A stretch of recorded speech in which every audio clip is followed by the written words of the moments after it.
চট্টগ্রামে রিকশা থেকে নালায় পড়ে নিখোঁজ শিশুকে এখনো পাওয়া যায়নি। সকালে শিশুটির সন্ধানে চিরুনি অভিযানে নেমেছে নৌবাহিনীর একটি দল। শুক্রবার রাতে চট্টগ্রামের চকবাজার থানার কাপাসগোলা এলাকায় ব্যাটারি চালিত রিকশাসহ ড্রেনে পড়ে ৬ বছর বয়সী শিশু তলিয়ে গেছে। এ সময় শিশুর সাথে থাকা মা ও দাদিও নালায় পড়ে যান। তারা উঠতে পারলেও পানির স্রোতে তলিয়ে যায় শিশুকন্যা চেহরিস। ঘটনার পর প্রথমে স্থানীয়রা ও পরে ফায়ার সার্ভিসের ডুবুরি দল শিশুটিকে উদ্ধারের চেষ্টা চালায়। অভিযান সফল না হওয়ায় মধ্যরাতের দিকে স্থগিত করা হয় উদ্ধার অভিযান। আজ সকালে নিখোঁজ শিশু উদ্ধারে অংশ নেয় নৌবাহিনীর একটি দল। বান্ডেল থাকলে প্রতি সেনমানিতে টাকা বাঁচবে। বিকাশ সেনমানি বান্ডেল কিনে জিতুন প্রতি লেনদেনে। এই মুহূর্তে ঘটনাস্থলে আছেন আমাদের সিনিয়র করেসপন্ডেন্ট আরিজ আহমেদ। কথা বলছি তার সাথে। আরিজ, অভিযানে নেমেছে তো নৌবাহিনীর সদস্যরা, কি অবস্থা দেখছেন?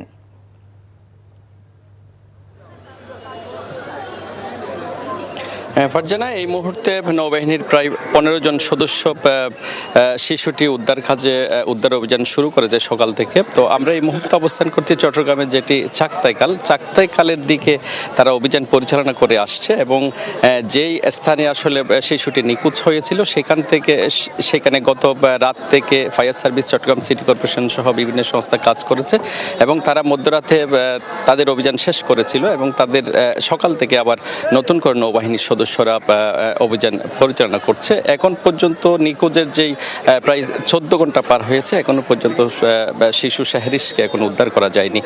সেই কারণে আমরা যেটা দেখেছি এখানে যে চাকতাইখালের বিশাল অংশ জুড়ে সিটি কর্পোরেশনও একই রকমভাবে কাজ করছে। আপনি জানেন যে জলাবদ্ধতার কারণে এটি দীর্ঘদিন ধরে এখানে উন্নয়নের কাজ চলছে এবং সেটি এখনো পর্যন্ত চলমান আছে। মনে করা হচ্ছে যে আগামী 2026 সাল নাগাদ হয়তো এই জলাবদ্ধতার কাজ শেষ হবে। কিন্তু আপনি জানেন যে এর আগেও চট্টগ্রামে একাধিক বা 2021 সাল থেকে বিভিন্ন নালা নর্দমায় সহ নালায় পরে মানুষ নিখোঁজ এবং শিশু নিখোঁজেরও একাধিক ঘটনা হয়েছে এবং সর্বশেষ যেটা চেহরিস এই বলির শিকার হয়েছে। আপনি জানেন যে তার মা এবং দাদির সাথে ব্যাটারি চালিত রিকশা করে তার ফুফির বাসায় যাওয়ার সময় রিকশা উল্টে এই দুর্ঘটনাটি ঘটে। ফারজানা, এই ছিল এখানকার সর্বশেষ। আমরা জানছিলাম নিখোঁজ শিশুকে সন্ধানের সর্বশেষ খবর। বান্ডেল থাকলে প্রতি সেনমানিতে টাকা বাঁচবে। বিকাশ সেনমানি বান্ডেল কিনে জিতুন প্রতি লেনদেনে।